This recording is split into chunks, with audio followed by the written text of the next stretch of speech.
போன சாப்டரோட முடிவுல அந்த கல்ட்டை சேர்ந்தவங்க ஒரு புது டார்கெட்டை ஃபிக்ஸ் பண்ணிருப்பாங்க. அதுக்கப்புறம் என்ன ஆச்சுங்கிறத இந்த சாப்டர்ல பார்க்கலாம். இந்த கதையோட ஆரம்பத்திலேயே அந்த யூ வந்துட்டு கொஞ்ச நாளைக்கு முன்னாடி கேஃப்டேரியால கியூடைய லைனை கட் பண்ணாங்கல்ல, அது யாருன்னு உனக்கு தெரியுமா? நம்ம இப்ப சேலஞ்ச் பண்ண போற அந்த செகண்ட் இயர் எலைட் கிளாஸ் சேர்ந்தவங்க. நான் எதிர்பார்க்கவே இல்ல இந்த எலைட் கிளாஸ் சேர்ந்தவங்களுடைய மேனர் இவ்வளவு சீப்பா இருக்கும்னு. பதிலுக்கு நானும் ஸ்டடீஸ்ல நல்லா பெர்ஃபார்ம் பண்றாங்கிறதுனால அவங்களுடைய கேரக்டரும் நல்லா இருக்கும்னு சொல்ல முடியாது அப்படின்னு சொல்லிட்டு என்னுடைய மொபைல பார்க்கும்போது அதுல வந்த நியூஸ் ரொம்ப ஷாக்கிங்கா இருந்துச்சு. ஒரு ஹைடெக்கான குடும்பத்துடைய பையன் காணாம போயிருக்கான். இந்த மாசத்துல இது 5வது மிஸ்ஸிங் கேஸ். அது மட்டும் இல்லாம இதுக்கு பின்னாடி இருக்க மோட்டிவ் பணம் இல்ல. எதை வச்சு சொல்றான்னா, இன் கேஸ் அவங்களுடைய மோட்டிவ் பணமா இருந்தா இந்நேரத்துக்கு அவங்க ஃபேமிலிக்கு கால் பண்ணி பணத்துக்காக டிமாண்ட் பண்ணிருப்பாங்க. சோ இதுக்கு பின்னாடி இருக்கிறது அந்த ரேட் கார்ட் கல்ட்ட சேர்ந்தவங்க. இங்கேயே இந்த சீன் முடிய ஹான் சொன்ன அந்த ஸ்பேரிங் மேட்ச் இன்னைக்குதான். அந்த இடத்துக்கு லைனை கட் பண்ண அந்த சீனியரும் வந்திருந்தான். அவனுடைய ஃபோக்கஸ் யூ மேலதான் இருந்துச்சு. ஒரு வழியா 2 கிளாஸும் வார்ம் அப் பண்ணி முடிச்சதுக்கு அப்புறம் ஸ்பேரிங் மேட்சும் ஸ்டார்ட் ஆச்சு. போன வாட்டி நடந்த மேட்ச் மாதிரியே ஷான் தான் ஃபர்ஸ்ட் ஸ்டேஜுக்குள்ள போனான். அந்த சீனியர் எடுத்த உடனே ஒரு கிக் விட்டா. அதுக்கே ஷான் ஸ்டேஜை விட்டு வெளியில போயிட்டான். நான் எதிர்பார்த்ததை விடவுமே இவர் ரொம்ப ஸ்ட்ராங்கா இருக்கான். ஈவன் தோ டிஃபென்ஸ் டர்ட்டிலுடைய டாக்டிக்ஸ் கூட இங்க வேலைக்கு ஆகல. அது மட்டும் இல்லாம அடுத்துன்னு most of the first year ஸ்டூடெண்ட்டை சிங்கிள் ஆளாவே டிஃபீட் பண்ணிட்டான். அதுக்கப்புறம் ஷார்ட்டர் வச்சுட்டு வந்த ஒரு சீனியர் அந்த மார்ஷல் ஆர்ட் ஸ்டேஜ்குள்ள என்டர் ஆனாங்க. அடுத்த 10 நிமிஷத்துக்குள்ள 9 மெம்பர்ஸ் டிஃபீட் பண்ணாங்க. அதுல 3 மெம்பர்ஸ் மேல் ஸ்டூடெண்ட். இப்போ ஃபர்ஸ்ட் இயர்ல பேலன்ஸ் இருக்கிறது நான், வாங், லூ, அப்புறம் யூ. அப்படியே ஆப்போசிட்ல இருக்க எலைட் ஸ்டூடெண்ட்டை பாத்தீங்கன்னா வெறும் 5 ஸ்டூடெண்ட்ஸ் மட்டும்தான் டிஃபீட் ஆயிருக்காங்க. பேலன்ஸ் இன்னும் 36 ஸ்டூடெண்ட்ஸ் இன்னும் ஸ்டேஜே ஏறல. அது மட்டும் இல்லாம அதுல டிஃபீட் ஆன அந்த 5 பேருமே ஃபீமேல் ஸ்டூடெண்ட். இன்னும் ஒரு மேல் ஸ்டூடெண்ட் கூட ஸ்டேஜ் ஏறல. இதை பார்த்த ஹான் வந்துட்டு 2 கிளாஸ்க்கும் நடுவுல இருக்க அந்த கேப் ரொம்ப அதிகமா இருக்கு. என்னுடைய ஸ்டூடெண்ட் ஜெயிக்கிறதுக்கான ப்ராபபிலிட்டி ரொம்ப கம்மி தான். ஆனா இப்போதைக்கு எங்களுக்கு வேற வழி இல்ல. யூ, இது உன்னுடைய டர்ன். ஆப்போனன்ட்ல இன்னும் 6 கேர்ள்ஸ் பெண்டிங் இருக்காங்க. அவங்க எல்லாரையும் உன்னால டிஃபீட் பண்ண முடியுமான்னு கேட்க பதிலுக்கு யூவும் ஸ்டேஜ் ஏறிட்டு நோ ப்ராப்ளம் டீச்சர், இன்னும் நிறைய சீனியர் சிஸ்டரை நான் ஃபேஸ் பண்றதுக்கு ரெடியா இருக்கேன் அப்படின்னு வைக்கப்பட்டுட்டே சொல்ல மேட்ச் ஸ்டார்ட் ஆன கொஞ்ச நேரத்திலேயே யூ வந்துட்டு கொஞ்சம் எஃபெக்ட்லயே அங்க வந்து 6 சிஸ்டரையும் டிஃபீட் பண்ணிட்டான். அடுத்ததா ஸ்டேஜுக்கு என்டர் ஆனது நம்ம யூவை முறைச்சிட்டு இருந்த அந்த சீனியர். உன்னுடைய முடிவு பார்க்க ரெடியா இருக்கான்னு கேட்க பதிலுக்கு யூவும் உன்கிட்ட மேனர்ஸ் மட்டும்தான் இல்லைன்னு நினைச்சேன், ஆனா செல்ஃப் அவேர்னஸ் கூட இல்லையா அப்படின்னு சொல்லிட்டு மனசுக்குள்ள இந்த ஸ்டேஜுக்குள்ள நீ ஃபர்ஸ்ட் மேல இறங்கிருக்கானா அப்ப நீ வீக்கா தான் இருப்ப. அப்படி பார்த்தா இது என்னுடைய ரிவெஞ்சை எடுக்கிறதுக்கான நேரம் அப்படின்னு நினைக்கிறப்பவே அந்த சீனியர் வந்துட்டு மின்னல் வேகத்துல ஒரு பஞ்ச் கொடுத்தான். சத்தியமா நான் எதிர்பார்க்கல அவன் இவ்வளவு ஃபாஸ்டா இருப்பான்னு. அது மட்டும் இல்லாம அவனுடைய பஞ்ச் இந்த அளவுக்கு பவரா இருக்கணும். பதிலுக்கு அந்த சீனியரும் நீ எல்லாம் எனக்கு ஒரு குப்பை மாதிரி, உன்னுடைய டிஃபீட்டை அக்செப்ட் பண்ணிக்கும் அப்படிங்கிறப்போ யூ வந்துட்டு கோவத்துல ஒரு பஞ்ச் அந்த சீனியரை நோக்கி லான்ச் பண்ண அவ அதை ஈஸியா டாச் பண்ணி ஒரு சைட் கிக் கொடுத்து யூ ஸ்டேஜை விட்டு தூக்கி எறிஞ்சிட்டான். உண்மையா சொல்லணும்னா அந்த கிக்கை வாங்கினதுக்கு அப்புறம் தான் அவன் வீக்கான ஸ்டூடெண்ட் இல்லைன்னு நம்ம யூக்கு தெரிய வந்துச்சு. அவன் வேணும்னே ரிவெஞ்சுக்காக ஃபர்ஸ்ட் பர்சனா ஸ்டேஜ் ஏறி இருக்கான். நான் தான் அவனை தப்பா அண்டர் எஸ்டிமேட் பண்ணிட்டேன். அடுத்த நிமிஷமே உங்க சீனியர் என்ன பார்த்துட்டு உனக்கு அடுத்தவங்களுடைய விஷயத்துல மூக்கு நுழைக்கிறது ரொம்ப பிடிக்கும்ல, ஒருவேளை உனக்கு கட்ஸ் இருந்துச்சுன்னா ஸ்டேஜுக்கு வான்னு சொல்ல. உண்மையை சொல்லணும்னா நான் ரொம்பவே பயந்துட்டு இருந்தேன். ஏன்னா அந்த வாங்குள்ளவும் நான் ஸ்டேஜ் ஏறாத மாதிரி அவங்களே எல்லாருமே டிஃபீட் பண்ணிடுவாங்கன்னு நினைச்சேன். ஆனா நல்ல வேலை நான் ஸ்டேஜ் ஏறதுக்கான டைம் வந்துருச்சு. உடனே என்னுடைய கிளாஸ்மேட்ஸ் எல்லாருமே அந்த சீனியரை கருப்பாம்பூச்சை நசுக்கிற மாதிரி நசுக்கிடுச்சேன்னு சொல்ல, இதை கேட்ட அந்த சீனியரும் கோவத்தோட யூ அட்டாக் பண்ண மாதிரியே என்னையும் அட்டாக் பண்ண வர நான் அதை ரொம்ப ஈஸியாவே பிளாக் பண்ணிட்டு அந்த சீனியருடைய தலையை பிடிச்சு வேகமா ஸ்டேஜ்ல மோத அடுத்த நிமிஷமே நாக் அவுட் ஆயிட்டான். யூ எப்படி கிக் அவுட் பண்ணானோ அதே மாதிரி கிக் பண்ணி அவனை ஸ்டேஜ் விட்டு வெளியில துரத்தனான். இதை பார்த்த சீனியர்ஸ் எல்லாருமே எனது கியூ தோத்துட்டானா, அவன் நம்மளுடைய கிளாஸ்ல டாப் 5ல ஒருத்தன். உண்மையை சொல்லணும்னா அந்த ஜூனியர் ரொம்பவே ஸ்ட்ராங்கா இருக்கான். இதை பார்த்த ஹான் வந்துட்டு நான் அடிச்சு சொல்வேன், சென் வந்துட்டு அவனுடைய ஸ்ட்ரென்த்தை ஹைட் பண்ணி வச்சிருக்கான். அப்படி இல்லைன்னா இந்த மாதிரி ஒரே கிக்ல சீனியரை டிஃபீட் பண்ண முடியாது. இதை பார்த்த வாங்குள்ளுவும் ஷாக் ஆயிட்டேன். ஆல்ரெடி அவனுடைய மேசிவான ஸ்ட்ரென்த்தை நமக்கு காட்டிட்டான். ஆனா அது அவனுடைய ஃபுல் ஸ்ட்ரென்த் இல்லைன்னு இப்ப நமக்கு ப்ரூஃப் பண்ணிட்டான். உண்மையிலேயே இவன் ஹியூமன் தானான்னு யோசிக்க அடுத்த நிமிஷமே நான் ஸ்டேஜுக்கு வெளியில இருக்க சீனியரை பார்த்தேன். அடுத்ததா யார் வர போறீங்கன்னு கேட்க ஒரு நிமிஷம் எல்லாருமே பயந்தாங்க. அப்படியே half an hour கழிச்சு ரிமைனிங் இருந்த அந்த 29 ஸ்டூடெண்ட்ஸையும் நான் ஒரே ஆளா டிஃபீட் பண்ணிட்டேன். அப்பதான் எனக்கு ஒரு விஷயம் ஞாபகத்துக்கு வந்துச்சு. என்னுடைய அந்த பிரைமரி டாமினன்ஸ் அந்த ப்ராக்ரஸ் இன்க்ரீஸ் ஆச்சா இல்லையான்னு. உடனே என்னுடைய சிஸ்டமை பார்த்தேன். 1000 மெம்பர்ஸ்க்கு 119 மெம்பர்ஸ் தான் நான் டிஃபீட் பண்ணியிருக்கேன். இதை வச்சு பார்த்தா ரொம்ப ஸ்லோவா தான் ப்ராக்ரஸ் ஆகுது. சோ இந்த பேரிங் மேட்ச் மூலியமா என்னால இந்த பிரைமல் டாமினண்ட்டை கம்ப்ளீட் பண்ண முடியாது. இதே நேரத்துல ஹை ஸ்கூல்ல கம்ப்ளீட் பண்றதுக்குள்ள நான் இதை சர்பாஸ் பண்ணி ஆகணும். ஆனா ஸ்கூல் ரூல்ஸ் படி பார்த்தா என்னால இதை கம்ப்ளீட் பண்ண முடியாது. அப்படின்னா இதுக்கப்புறத்துல இருந்து என்னுடைய ஓன் ரூல்ஸை நான் ஃபாலோ பண்ணணும். உடனே அடுத்த நாள் காலையில என்னுடைய பிரின்சிபலை போய் பார்த்தேன். எனக்கு ஒரு பர்சனல் சேலஞ்சை நீங்க அரேஞ்ச் பண்ணி கொடுக்கணும், அதுவும் பிரைஸ் அமௌண்டோட. அது வேற ஒன்றும் இல்ல, நம்ம ஹோல் ஸ்கூலோட நான் சேலஞ்ச் போட போறேன் அப்படின்னு சொல்ல இங்க இந்த சாப்டர் முடியுது. இந்த சாப்டரோட ஆரம்பத்திலேயே அந்த பிரின்சிபல் வந்துட்டு தலையில கைய வச்சுட்டு, நீ ஃபர்ஸ்ட் இயர் ஸ்டூடெண்டா இருந்துட்டு ஹோல் ஸ்கூலோடையும் சேலஞ்ச் பண்ண போறேன்னு சொல்றேன். சீரியஸா தான் சொல்றியா? எதை பேஸ் பண்ணி இந்த சேலஞ்சை நான் அப்ரூவ் பண்றது? பதிலுக்கு நானும், நீங்க சொல்றது கரெக்ட் தான் பிரின்சிபல், என் கூட ஜிம் வரைக்கும் வாங்க, இந்த ஹோல் ஸ்கூலையும் சேலஞ்ச் பண்ற அளவுக்கு என்கிட்ட ஸ்ட்ரென்த் இருக்குங்கிறத உங்களுக்கு ப்ரூஃப் பண்றான். பேசினபடியே ஜிம்முக்கு போக பிரின்சிபல் வந்துட்டு, சென் எனக்கு ரொம்ப லேட் ஆகுது, எதுக்காக இப்ப ஜிம்முக்கு கூட்டிட்டு வந்த? பதிலுக்கு நானும், என்னுடைய ஒரே கையில 700 kg தூக்கிட்டு இதை உங்களுக்கு காட்டலாம் தான் இங்க கூட்டிட்டு வந்தேன். அப்படிங்கிறப்போ இதை பார்த்த பிரின்சிபலும், என்னது 700 kg? இதை வச்சு பார்க்கும்போது அந்த ஊட்டியான கம்பேர் பண்ணும்போது இவன் ரொம்பவே ஸ்ட்ராங்கா இருக்கான். இப்போதைக்கு நம்ம ஸ்கூல் ஹிஸ்டரியிலேயே ரொம்ப ஸ்ட்ராங்கஸ்டான ஸ்டூடெண்ட் இவன் தான் அப்படின்னு நினைச்சிட்டு, சரி சென், நீ சொன்ன மாதிரியே இந்த ஹோல் ஸ்கூலுக்கு அகேன்ஸ்டா பர்சனல் சேலஞ்சை நான் அரேஞ்ச் பண்றேன். பதிலுக்கு நானும், பிரின்சிபல் ஜஸ்ட் ஒரு ரிமைண்டர், அந்த ஃபைட்டுக்கு ஏத்த மாதிரி பிரைஸ் மட்டும் வச்சீங்கன்னா அது எனக்கு ரொம்பவே மோட்டிவேஷனலா இருக்கும். அது மட்டும் இல்லாம இன்னும் 2 சஜஷன் இருக்கு. எனக்கு மட்டும் பிரைஸ் அமௌண்ட் கொடுக்காம இதுல பார்ட்டிசிபேட் பண்றவங்களுக்கும் பிரைஸ் அமௌண்ட் கொடுத்தீங்கன்னா அவங்களும் என்கரேஜ் பண்ண மாதிரி இருக்கும். அவங்க ஸ்டேஜ் ஏறி என்ன சேலஞ்ச் பண்றதுக்கு ஒரு மோட்டிவேஷனலாவும் இருக்கும். அதுக்கப்புறம் செகண்ட் சஜஷன் என்னன்னா, இன்கேஸ் ஸ்டேஜ் ஏறினவங்க வித்தின் டைம் பீரியட்குள்ள என்னை டிஃபீட் பண்ணிட்டாங்கன்னா என்னுடைய பிரைஸ் அமௌண்ட்டை அவங்களுக்கு கொடுத்துருங்க. ஒருவேளை என்னை யாராலையுமே டிஃபீட் பண்ண முடியலன்னா அந்த பிரைஸ் அமௌண்ட் எனக்கானது. இதை கேட்ட பிரின்சிபலும், நீ அதை பத்தி கவலைப்படாத, அதை என்கிட்ட விட்டுடு, மீதி எல்லாத்தையுமே நீ சொன்ன மாதிரி நான் செஞ்சு முடிக்கிறேன். உடனே நான் வந்துட்டு, பிரின்சிபல் என்னுடைய ஸ்ட்ரென்த் இப்போதைக்கு சீக்கிரட்டாவே இருக்கட்டும், ஒருவேளை இது ஸ்டூடெண்ட்ஸ்க்கு தெரிஞ்சிச்சுன்னா யாருமே இந்த சேலஞ்சுக்கு அக்செப்ட் பண்ணிக்க மாட்டாங்க. பதிலுக்கு அவங்களும் நீ சொன்ன மாதிரியே பண்ணிடலாம்னு சொல்ல அடுத்த நிமிஷமே பிரின்சிபல் ஆபீஸை தான் காட்டுறாங்க. அந்த இடத்துல பிரின்சிபலும் அந்த சேலஞ்சுக்கு ஏத்த மாதிரியே பேப்பர் ஒர்க்ஸை கம்ப்ளீட் பண்ணிட அதை என்கிட்ட காட்டி, இதுல இருக்க டேர்ம்ஸ் அண்ட் கண்டிஷன் உனக்கு ஓகே தானு கேட்க, அதை பார்த்தா நானும் எல்லாமே பெர்ஃபெக்டா இருக்க பிரின்சிபல்னு சொல்ல அந்த இடத்துக்கு ஹானும் ஜென் ஃபியூசன் டீச்சரும் வந்திருந்தாங்க. எங்க 2 பேரையும் பார்த்துட்டு, நாங்க என்ன கனவு காண்றோமா, என்ன நடந்துட்டு இருக்கீங்க?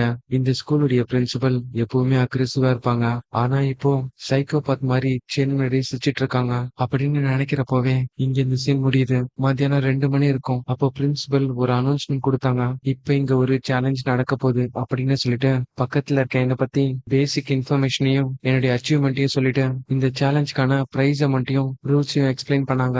இது கேட்ட ஒரு சில ஸ்டூடெண்ட்ஸ், என்ன நம்ம பிரின்சிபலுக்கு பைத்தியம் பிடிச்சிருச்சா அப்படிங்கிறப்போ இன்னும் சில பேர், இவன் வெறும் ஃபர்ஸ்ட் இயர் ஸ்டூடெண்ட், இந்த ஹோல் ஸ்டேஜையே இவனுக்காக ப்ரிப்பேர் பண்ணிருக்காங்களா, அது கூட பரவாயில்ல, இவனுக்கு எப்படி ஹோல் ஸ்கூல்லே சேலஞ்ச் பண்ற அளவுக்கு கான்பிடன்ஸ் வந்துச்சு. இது கேட்ட தேர்ட் இயர் எலைட் ஸ்டூடெண்ட்ஸ் எல்லாருமே, எங்க கூட சேலஞ்ச் பண்ற அளவுக்கு நீ ஒர்த்தான ஸ்டூடெண்ட் நினைக்கிறியா? செகண்ட் இயர் எலைட் கிளாஸ் நீ டிஃபீட் பண்ணதுனால இவ்வளவு அரகண்டா நடந்துட்டு இருக்க, உன்னுடைய லிமிட் என்னன்னு தெரிஞ்சுக்கோ முதல்ல. இது எதையுமே காதுல வாங்கிக்காம நாளையில இருந்து லஞ்ச் பிரேக் அப்போ இந்த ஜிம்ல நான் இருப்பேன், என் கூட ஸ்பேர் பண்ண நினைக்கிறவங்க வாங்க அப்படின்னு சொல்லிட்டு மனசுக்குள்ள, இதுதான் பெர்ஃபெக்டான டைம், நிறைய பேர் என்ன பீட் பண்ணணும்னு நினைக்கிறாங்க, இதன் மூலியமா என்னுடைய பிரைமல் டாமினன்ஸ் கூடிய சீக்கிரத்துல அன்லாக் ஆக போகுது. இப்படியே இந்த சீனை கட் பண்ணி நைட் நேரத்துல ஒரு பையனை காட்டுறாங்க. ஆக்சுவலா இது வந்துட்டு அந்த ரேட் கார்ட் கல்ட்டுல ரீசெண்டா ஜாயின் பண்ண நியூ கமர். உடனே அவனுக்கு எதிர்க்க அந்த 2 பொண்ணுங்க, ஹே ஹான்சம், நீ தனியா வந்திருக்கியா, நம்ம வேணா பார்க்கு போயிட்டு கப்பல் ஆஃப் ட்ரிங்க்ஸ் குடிக்கலாம்னு சொல்ல பதிலுக்கு அவனும், கேட்டதுக்கு தேங்க்ஸ், ஆனா எனக்கு இன்ட்ரெஸ்ட் இல்ல,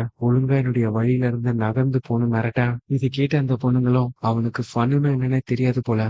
அப்படிங்கிறப்போ இன்னொருத்தையும் அவன் கடைசி வரைக்கும் சிங்கிளா தான் இருக்க போறான்னு சொல்லிட்டு கிளம்பிடுறாங்க. பதிலுக்கு அவனும், இந்த சாங்காய் சிட்டில இருக்க எல்லாருமே பேத்தட்டிக்கா இருக்காங்க, எனக்கு இப்போதைக்கு தேவையானது ஒரு ஹேண்ட்ஸமான மேன். எதுக்கு என்னால இவ்வளவு நாள் ஆகியும் ஒருத்தனை கூட கண்டுபிடிக்க முடியல, என்னை கிராஸ் பண்ணி போற ஒருத்தர் கூட ஹேண்ட்ஸமாவே இல்ல. இப்படியே போச்சுன்னா கல்ட் லீடர் என்ன நம்பி கொடுத்த அந்த சாக்ரிஃபைஸ் மிஷின் அதை என்னால கம்ப்ளீட் பண்ணவே முடியாது. அதுக்கப்புறம் அவர் என்ன பத்தி என்ன நினைப்பாரு? ஒருவேளை இந்த கல்ட்டுல இருந்து என்ன ரிமூவ் பண்ணிட்டாருன்னா நான் என்ன பண்றது? First first of all leader எனக்கு இந்த மிஷனை கொடுக்கும்போது நான் செலிபிரிட்டியை தான் கிட்னாப் பண்ணலாம்னு நினைச்சேன். ஆனா அவங்கள சுத்தி எப்பயுமே பாடி கார்டு இருக்காங்க. நான் இப்பதான் இந்த கல்ட்டுல ஜாயின் பண்ண ஒரு நியூபி. அவங்கள கிட்னாப் பண்ற அளவுக்கு எனக்கு பவரும் இல்ல. அது மட்டும் இல்லாம இந்த மிஷனுடைய டெட்லைனும் கிட்ட வந்துருச்சு. இப்ப நான் என்ன பண்ண போறேன் அப்படின்னு யோசிக்கும் போது எனக்கு பின்னாடி ஒரு சத்தம். ஆக்சுவலா அது நம்ம சென் தான். இதை பார்த்த அந்த நியூபியும் நான் எதிர்பார்த்த மாதிரி இவ ரொம்ப ஹேண்ட்ஸமா இருக்கான். இவ்வளவு நாள் போராட்டத்துக்கு அப்புறம் சாக்ரிஃபைஸ்க்கு ஒரு ஹியூமனை கண்டுபிடிச்சிட்டேன். அதுவும் எந்த ஒரு எஃபெக்டும் இல்லாம ஒரு வழியா நான் தேடிட்டு இருந்த ஒருத்தன் இப்ப கிடைச்சிட்டான் அப்படின்னு சொல்லிட்டு வில்லத்தனமா சிரிச்சுக்கிட்டே அவன் போற வழியில டிராபிக்கும் இல்ல, அது மட்டும் இல்லாம பொதுமக்களுடைய நடமாட்டமும் இல்ல. இதுதான் எனக்கான டைம்னு சொல்லிட்டு அப்படியே கொஞ்சம் கொஞ்சமா ரேட்மேனா உருமாற அடுத்த நிமிஷமே எங்கிருந்து ஒரு கல் அவன் மேல வந்து படுது. இதோட இந்த சாப்டர் இங்க முடியுது. இந்த சாப்டரோட ஆரம்பத்திலேயே அந்த அடிப்பட்ட ரேட்மேனும் வழியில துடிக்க பதிலுக்கு நம்ம சென்னும் இதை நான் எதிர்பார்க்கவே இல்ல. இந்த மாதிரி ஜாகிங் போயிட்டு இருக்கும்போது ரேட்மேனா சந்திப்பானு என்னமோ இதன் மூலியமா மியூட்டன்ட் ராட்டுடைய கோடெக்ஸை என்னால ப்ராக்ரஸ் பண்ண முடியும் அப்படின்னு சொல்லிட்டு இன்னொரு கல்லை தூக்கி அவனை நோக்கி எறிய நான் இதை எதிர்பார்க்கவே இல்ல. வெறும் 2 கல்லை தான் அதை நோக்கி எரிஞ்சான். அதுக்கே அது டிஃபீட் ஆயிடுச்சு. இந்த ரேட் கார்ட் கல்ட்டை சேர்ந்தவங்க ரொம்ப பேத்தட்டிக்கா இருக்காங்க.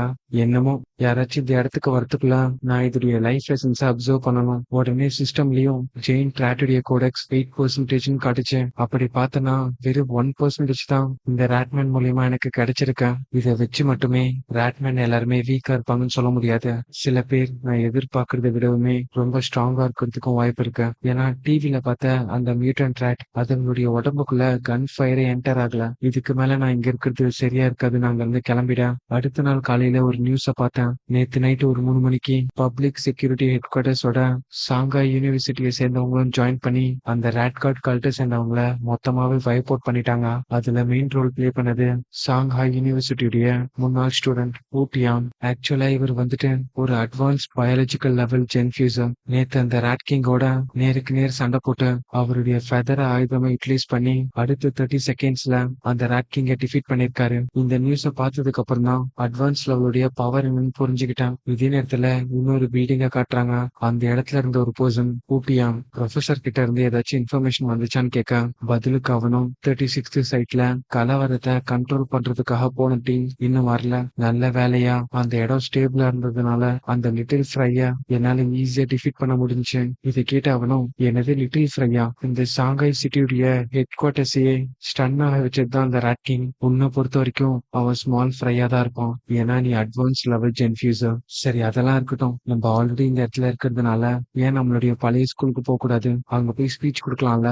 பதிலுக்கு அந்த ஊட்டி ஆகும் நான் இந்த இடத்துல சும்மா இல்ல, எனக்கு இன்னும் நிறைய வேலை இருக்கு. நீ சொல்றதெல்லாம் கரெக்ட் தான், உனக்கு வேலை இருக்குதான். ஆனா நம்மளுடைய ஜூனியருக்கு கைடன்ஸ் கொடுக்கறதும் நம்ம வேலை தானே அப்படின்னு சொல்ல இங்கேயே இந்த சீன் முடியுது. அப்படியே அண்டர் கிரவுண்ட்ல ஒரு வாய்ஸ் கேக்குது. ஃபர்ஸ்ட் நீ பெக்கர்ஸ சாப்பிட ஆரம்பிச்ச, அதுக்கப்புறம் டிராவலர்ஸ, அப்படியே கொஞ்சம் கொஞ்சமா முன்னேறி யங் உமன்ஸ சாப்பிட ஆரம்பிச்சேன். இப்ப அதுக்கும் ஒரு படி மேல போய் நோபல்ஸ சாப்பிட ஆரம்பிச்சிருக்கேன். நான் இவ்வளவு ப்ராப்ளம்ஸ ஃபேஸ் பண்றதுக்கு காரணமே இப்ப நீதான். உனக்கு நான் கொடுத்தது ஒரே ஒரு வேலை தான், நம்மளுடைய இனத்தை விரிவுபடுத்துறதுக்காக டனல்ஸ தோண்ட சொன்னேன். ஆனா நீ மனுஷங்களை சாப்பிடுறதுக்காக பெரிய சீனியை கிரியேட் பண்ணிட்ட. ஆக்சுவலா அந்த இடத்துல ராட் கிங் வந்துட்டு யாரு முன்னாடியோ மண்டி போட்டுட்டு இருக்க. அப்படியே கேமராவை மேல தூக்கி அந்த பர்சனை காட்டுறாங்க.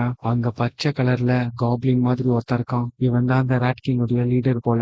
சரி இப்ப சொல்லு, இந்த ஒரு ரீசனே நீ சாகிறதுக்கு போதுமானது. உடனே அந்த ராட் கிங் வந்துட்டு நான் உங்களை கெஞ்சி கேக்குறேன், இந்த ஒரு வாட்டி மட்டும் எனக்கு சான்ஸ் கொடுங்கன்னு சொல்ல பதிலுக்கு அந்த காப்ளினும் அப்கோர்ஸ் உனக்கு ஒரு சான்ஸ் கொடுக்குறான், ஆனா நீ பண்ண தப்புக்கு உனக்கு தண்டனை கொடுக்கணும்ல அப்படின்னு சொல்லிட்டு அந்த ராட் கிங் கிட்ட கைய கொண்டு போக இங்கேயே இந்த சாப்டர் முடியுது. இந்த சாப்டரோட ஆரம்பத்திலேயே அந்த காப்ளின் வந்துட்டு ராட் கிங்கோட கண்ணை தான் புடிங்கி எடுத்திருப்பான். உண்மையை சொன்னோம்னா இந்த கண்ணு நல்லா டெலிஷியஸா தான் இருக்கு. என்னதான் நீ கிறுக்குத்தனமான வேலையை பண்ணாலும் டேலண்டா தான் இருக்க. இல்லனா ராட் கிங் மாதிரி உன் பிரதரை நடிக்க வச்சுட்டு நீ அவனுடைய ஷேடோல ஒளிஞ்சிருக்க மாட்டேன். ஒரு வழியா நீ பண்ண தப்புக்கு உன்னுடைய பிரதர் உயிரை விட்டுட்டான். இப்பத்துல இருந்து நீ டனலை எனக்காக தோண்ட ஆரம்பிக்கணும். ஒருவேளை அதை நீ மிஸ் பண்ணிட்டேன்னா உன் பிரதர் போன இடத்துக்கு உன்னைய அனுப்பி விட்டுருவேன். அப்படியே இந்த சீன் இங்க முடிய அடுத்த நாள் என் ஸ்கூலுக்கு நான் போனேன். இது வந்துட்டு செந்தன என்டிஆர் ஸ்கூல்ல சேலஞ்ச் பண்ண கூப்பிட்டானே, அவன் ஸ்ட்ரெயிட்டா ஜிம்முக்கு தான் போறான். அப்படி பார்த்தா மேட்ச் ஸ்டார்ட் ஆக போகுதுன்னு நினைக்கிறேன். வாங்க எல்லாருமே அதை போய் பாப்போம்னு சொல்லிட்டு கிளம்ப நான் என்னுடைய மொபைல்ல ஒரு நியூஸ பார்த்தேன். நேற்று நடந்த அந்த அட்டாக்ல அந்த கல்ட்டை சேர்ந்தவங்க எல்லாம் 9 பேர் மட்டும் எஸ்கேப் ஆயிட்டாங்க. அவங்கள புடிச்சு கொடுக்கறவங்களுக்கு $5,000 இருந்து 5 lakhs வரைக்கும் ரிவார்டாவே கொடுக்குறாங்களாம். என்னை பொறுத்த வரைக்கும் இப்போதைக்கு அவங்கள ஃபாலோ பண்றதை விட என்னுடைய பவரை நான் இன்க்ரீஸ் பண்றதுதான் ஃபோக்கஸ் பண்ணணும். ரிவார்டை பத்தி அப்புறம் யோசிச்சுக்கலாம் அப்படின்னு சொல்லிட்டு ஸ்டேஜ் ஏற அந்த இடத்துக்கு நிறைய பேர் வந்திருந்தாங்க. உடனே ஷான் வந்துட்டு இதுல பார்ட்டிசிபேட் பண்றவங்களுக்கும் ரிவார்டு இருக்குன்னு அனௌன்ஸ் பண்ண, இந்த சேலஞ்சில பார்ட்டிசிபேட் பண்ணி லாட்டரி டிக்கெட்டா பிக் பிரைஸா வின் பண்ணுங்க. இதை கேட்ட மத்தவங்களும் என்னது பெஸ்ட் பிரைஸா, அப்ப நான் பார்ட்டிசிபேட் பண்றேன்னு ஒரு பையன் சொல்ல அவன் ஃபேஸ மிதிச்சுட்டு ஒரு கேர்ள்ஸ் குரூப் ஸ்டேஜ் நோக்கி ஓடுறாங்க. நம்ம சென்னை சுத்தி வளைச்சிட்டு அவனை கிராப் பண்ண ஆரம்பிக்கிறாங்க. போக போக என்னை சுத்தி வியர்டான திங்ஸ் நடக்குது. நான் கேர்ள்ஸ் அட்டாக் பண்ணணும்னு நினைக்கல, ஆனா என்னுடைய அச்சீவ்மெண்ட்டை நான் மெட் பண்ணணும் அப்படின்னு சொல்லிட்டு ஒவ்வொருத்தரையா ஸ்டேஜை விட்டு தூக்கி எறியறான். அப்ப என்னுடைய சிஸ்டம்லயும் 1000 மெம்பர்ஸ்க்கு 309% நான் டிஃபீட் பண்ணிட்டேன்னு வருது. உடனே இன்னொரு பொண்ணும் நான் திரும்பவும் சேலஞ்ச் பண்ணலாமான்னு கேட்க, பதிலுக்கு நானும் ஒரு தடவை சேலஞ்சஸ் டிஃபீட் ஆயிட்டீங்கன்னா திரும்பவும் ரீசேலஞ்ச் பண்ண முடியாதுன்னு சொல்ல, பதிலுக்கு அங்க இருந்த கேர்ள்ஸும் எதுக்கு ரீசேலஞ்ச் பண்ணக்கூடாதுன்னு கேட்க, அந்த இடத்துக்கு வந்து சீனியரும் உன்னுடைய பேர் தானே சென், ரொம்ப நாளா உனக்கு லெசனை டீச் பண்ணணும்னு நினைச்சிட்டு இருந்தேன், அதுக்கு சரியான டைம் கிடைக்கல, இப்போ நீ ரெடியான்னு கேட்க, அடுத்த நிமிஷமே அந்த சீனியருடைய ஃபேஸ்ல ஒரு பஞ்ச். அவர் நாக் அவுட் ஆனா அடுத்த நிமிஷமே பின்னாடி வந்த இன்னொரு சீனியருக்கும் நாக் அவுட். அப்படியே கொஞ்ச நேரம் போக மோஸ்ட் ஆஃப் த ஸ்டூடெண்ட்டை நான் சிங்கிள் ஹேண்டட்லயே டிஃபீட் பண்ணிட்டேன், வேற யாராச்சும் இருக்கீங்களான்னு கேட்க, அந்த இடத்துக்கு கெத்தா ஒரு சீனியர் வந்தான். இதை பார்த்த மத்த ஸ்டூடெண்ட்டும்